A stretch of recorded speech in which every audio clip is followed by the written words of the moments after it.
तो नमस्कार साथियों, मेरा नाम है मनदीप और आप देख रहे हैं एमडी हिंदी न्यूज़। आज ज्येष्ठ माह के कृष्ण पक्ष की सप्तमी तिथि है। अंग्रेजी कैलेंडर के हिसाब से आज की तारीख है 19 मई 2025 और वार है सोमवार। चलिए पहले नज़र डालते हैं हरियाणा की दिन भर की प्रमुख खबरों पर। हरियाणा के बेरोजगार युवाओं के लिए खुशखबरी। हरियाणा कर्मचारी चयन आयोग यानी कि एचएसएससी जल्द ही ग्रुप डी के लगभग 7,000 पदों पर भर्ती करने की तैयारी में है। आयोग के सूत्रों के अनुसार यह भर्ती प्रक्रिया सीईटी के पहले पूरी होने की संभावना है। वहीं एचएसएससी 6800 विभिन्न पदों को वापस ले सकता है, जिसमें 5600 पुलिस कांस्टेबल पद शामिल है। मुख्यमंत्री नायब सिंह सैनी के कार्यकाल में अब तक 36,000 पदों पर भर्ती हुई है और 7,000 और पदों पर भर्ती से यह आंकड़ा 43,000 तक पहुंच जाएगा। सीईटी का शेड्यूल इस सप्ताह जारी हो सकता है और परीक्षा जून के अंत तक संभावित है। स्टेट बैंक ऑफ इंडिया यानी कि एसबीआई ने सर्किल बेस्ड ऑफिसर के 2600 पदों पर भर्ती निकाली है। ग्रेजुएट उम्मीदवार आज से आधिकारिक वेबसाइट sbi.co.in पर ऑनलाइन आवेदन कर सकते हैं। अनारक्षित वर्ग के लिए 1066 पद हैं। न्यूनतम आयु 21 वर्ष और अधिकतम आयु 30 वर्ष है, जिसमें आरक्षित वर्गों को छूट भी मिलेगी। चयन प्रक्रिया में ऑनलाइन परीक्षा, स्क्रीनिंग टेस्ट, इंटरव्यू और स्थानीय भाषा परीक्षा शामिल है। सामान्य ओबीसी ईडब्ल्यूएस के लिए आवेदन शुल्क 750 रुपये है, जबकि SC ST PWD के लिए यह शुल्क निःशुल्क रहेगा। चयनित उम्मीदवारों को 48,480 रुपये से 85,920 रुपये तक प्रतिमाह का वेतन मिलेगा। हरियाणा बोर्ड के 10वीं के रिजल्ट में गड़बड़ी सामने आई है। बोर्ड चेयरमैन डॉक्टर पवन कुमार ने बताया कि पहले थ्योरी में 0 नंबर वाले छात्र भी इंटरनल असेसमेंट और प्रैक्टिकल के आधार पर पास हो जाते थे। इस साल इस विषय को बदल दिया गया है, जिसके तहत थ्योरी में 33% अंक अनिवार्य कर दिए गए हैं। इस बदलाव के कारण इस वर्ष का परिणाम 2.73% गिरकर 92.49% रहा, जबकि 2024 में यह 95.22% था। चेयरमैन ने पिछले फार्मूले को गलत बताते हुए प्राइवेट स्कूलों को फीस वसूल वाली दुकान कहा। सोनीपत में श्री गुरु गोरखनाथ प्रकट दिवस समारोह में मुख्यमंत्री नायब सिंह सैनी ने 104 एकड़ रुपए की पेयजल परियोजनाओं का शिलान्यास किया।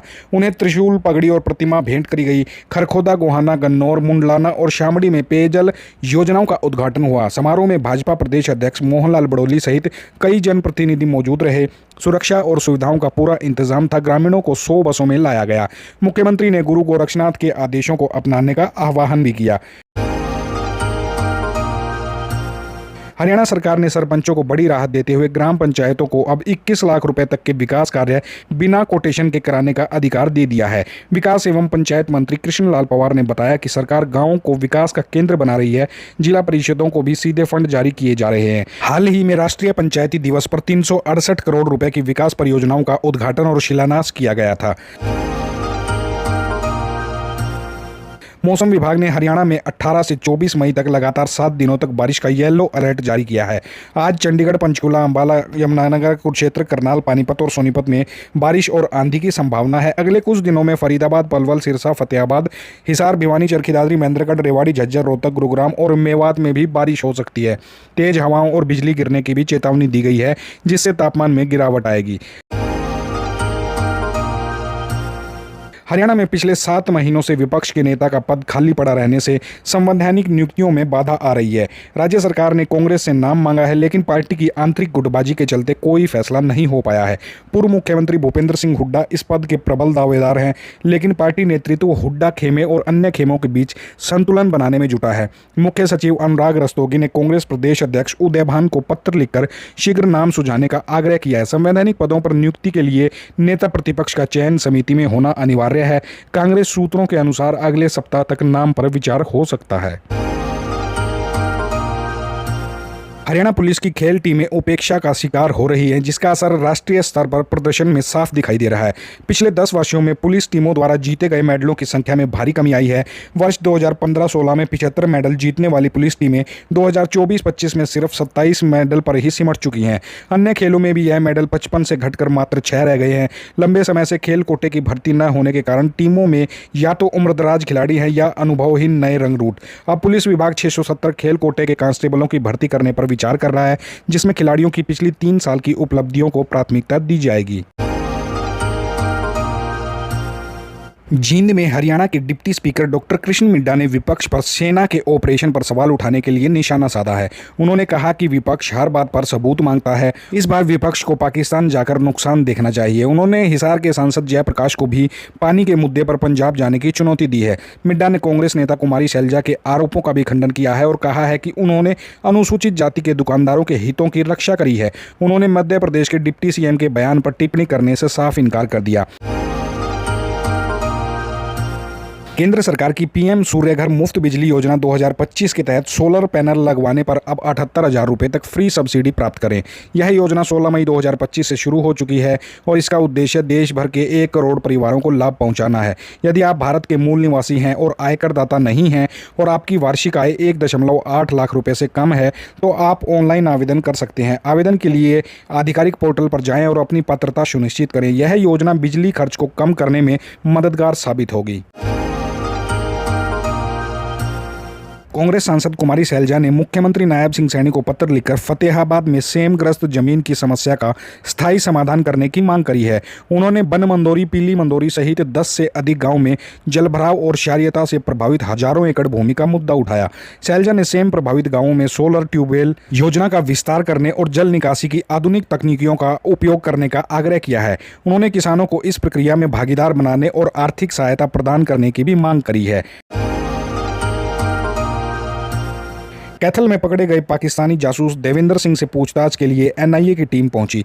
जांच में पता चला कि पाकिस्तान में एक लड़की के संपर्क में आने के बाद उसने आईएसआई से जासूसी की ट्रेनिंग ली थी। भारत आकर उसने पटियाला कैंट की जानकारी भेजी थी। पुलिस ने उसे हथियारों के साथ सोशल मीडिया पर फोटो डालने के बाद गिरफ्तार किया। एसआईटी उसके बैंक खातों की जाँच कर रही है और डिलीट किए गए डाटा को रिकवर करने का प्रयास कर रही है। आरोपी पॉलिटिकल साइंस का छात्र है। रोडवेज कर्मचारी यूनियन ने जीरकपुर में बस चालक और परिचालक पर तलवार से हमले की घटना पर कड़ा विरोध जताया है। नारनौल रोडवेज चालक संघ के पूर्व प्रधान जितेंद्र कुमार ने बताया कि 15 मई को चंडीगढ़ जा रही बस के चालक अमित कुमार और परिचालक हिम्मत पर साइड को लेकर विवाद में बाइक सवार बलविंदर सिंह और उनके साथियों ने हमला कर दिया, जिससे वे घायल हो गए। परिचालक ने जीरकपुर थाने में शिकायत दर्ज कराई है, लेकिन अभी तक कोई कार्रवाई नहीं करी गई है। यूनियन ने आरोपियों की तत्काल गिरफ्तारी की मांग भी करी है और कार्रवाई न होने पर आंदोलन की चेतावनी दी है। जननायक जनता पार्टी अपने संगठन में बदलाव कर रही है, जिसमें प्रकोष्ठों की संख्या कम करी जाएगी। पार्टी केवल 4 प्रमुख प्रकोष्ठों युवा, महिला, एससी और बीसी पर ध्यान केंद्रित करेगी। 22 मई तक हल्का अध्यक्षों की सूची जारी करी जाएगी, जिसके बाद जिला कार्यकारिणी का गठन किया जाएगा। जेजेपी अध्यक्ष अजय सिंह चौटाला ने जिला अध्यक्षों और प्रवक्ताओं के साथ बैठक में संगठन विस्तार पर चर्चा करी। पार्टी का लक्ष्य सक्रिय कार्यकर्ताओं को पद देना है, क्योंकि विधानसभा चुनाव के बाद कई कार्यकर्ताओं ने पार्टी छोड़ दी है। करनाल में पहलगाम आतंकी हमले में शहीद लेफ्टिनेंट विनय नरवाल की याद में तिरंगा यात्रा निकाली गई। चिड़ाव मोड़ स्थित शहीद स्मारक पर पहली बार ध्वजारोहण किया गया, जिसमें शहीद के दादा हवा सिंह और क्रिकेटर सुमित नरवाल शामिल हुए। विनय नरवाल अमर रहे और भारत माता की जय के नारों के साथ शहर गूंज उठा। स्मारक पर 1914 से अब तक के शहीद सैनिकों के नाम अंकित हैं। क्रिकेटर सुमित नरवाल ने शहीद के परिवारों का आभार व्यक्त किया। शहीद के पिता ने पूरे देश में ऐसे स्मारक बनाने की मुहिम चलाने की बात भी कही। हरियाणा के नूह, झज्जर और हांसी में पुलिस ने अवैध रूप से रह रहे 237 बांग्लादेशी नागरिकों को पकड़ा है, जिसमें महिलाएं और बच्चे भी शामिल हैं। ये लोग बिना दस्तावेजों के ईंट भट्टों पर काम कर रहे थे। नूह में 125, झज्जर में 47 और हांसी में 65 बांग्लादेशी हिरासत में लिए गए हैं। पुलिस ने सभी के खिलाफ विदेशी अधिनियम के तहत कार्रवाई शुरू कर दी है और उनके अवैध प्रवेश की जाँच करी जा रही है। स्थानीय कारोबारियों ने कर्मचारियों का सत्यापन कराने की अपील भी करी है। भारतीय किसान यूनियन के युवा प्रदेश अध्यक्ष रवि आजाद ने चेतावनी दी है कि हरियाणा के किसानों को बैंकों से अपने ही पैसे निकालने में परेशानी हो रही है। उन्होंने कहा कि सरसों और गेहूं की पेमेंट खातों में आने के बावजूद बैंकों में कैश नहीं मिल रहा है, जिससे किसानों को चक्कर काटने पड़ रहे हैं। आजाद ने सरकार से इस मामले में संज्ञान लेने का आग्रह किया है, अन्यथा किसानों को अपनी पेमेंट के लिए आंदोलन करना पड़ेगा। उन्होंने सर्व हरियाणा ग्रामीण बैंक में विशेष समस्या ज़्यादा बताई है। वित्त मंत्रालय ने स्पष्ट कर दिया है कि सरकार के पास फिलहाल 500 रुपए से बड़ा करेंसी नोट जारी करने की कोई भी योजना नहीं है। राज्यसभा में एक सवाल के जवाब में वित्त मंत्री पंकज चौधरी ने यह जानकारी दी। इसमें 1000 और 2000 रुपए के नए नोटों को लेकर चली आ रही अफवाहों पर विराम लगा दिया है। मंत्रालय ने यह भी बताया कि 19 मई 2023 को बंद किए गए 2000 रुपए के लगभग सभी नोट वापस आ चुके हैं और अब भी बचे हुए नोट आरबीआई के क्षेत्रीय कार्यालयों या डाकघर में जमा किए जा सकते हैं।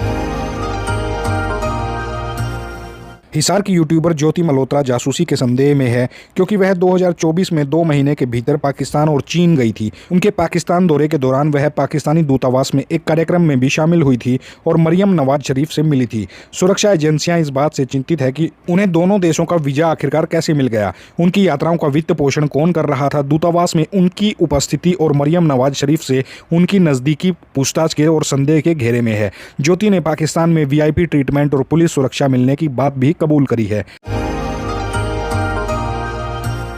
सेना पर टिप्पणी करने वाले अशोका यूनिवर्सिटी के प्रोफेसर अली खान महमूदाबाद को सोनीपत पुलिस ने दिल्ली से गिरफ्तार कर लिया है। उन पर ऑपरेशन सिंदूर पर आपत्तिजनक टिप्पणी करने का आरोप है। हरियाणा महिला आयोग के समन पर पेश न होने के बाद ये गिरफ्तारी हुई है। आयोग अध्यक्ष रेणु भाटिया ने प्रोफेसर के खिलाफ FIR की बात कही थी। इस मामले में लापरवाही के चलते महिला पुलिस कमिश्नर नाजनीन भसीन का भी तबादला कर दिया गया है। भारतीय स्टेट बैंक ने अपने करोड़ों ग्राहकों को झटका देते हुए फिक्स डिपॉजिट यानी कि FD पर ब्याज की दरों में 20 बेसिस पॉइंट BPS की कटौती करी है। नई दरें 16 मई 2025 से प्रभावी हो गई हैं और सभी अवधियों के लिए लागू हो गई हैं। अब आम नागरिक को 3.30% से 6.70% और वरिष्ठ नागरिकों को 3.80% से 7.30% वार्षिक ब्याज मिलेगा। SBI की विशेष FD स्कीम अमृत वृष्टि पर भी ब्याज दरें कम हो गई हैं। यह कटौती 3 करोड़ रुपए से कम की FD पर लागू है। SBI ने एक महीने में दूसरी बार अपनी FD दरों में कमी करी है। तो साथियों, ये थी हरियाणा की प्रमुख खबरें। जो साथी नए हैं वो कृपया हमारे चैनल को सब्सक्राइब जरूर कर लें। मिलते हैं आपसे कल नई खबरों के साथ। तब तक जय हिंद, जय राष्ट्र, जय हरियाणा।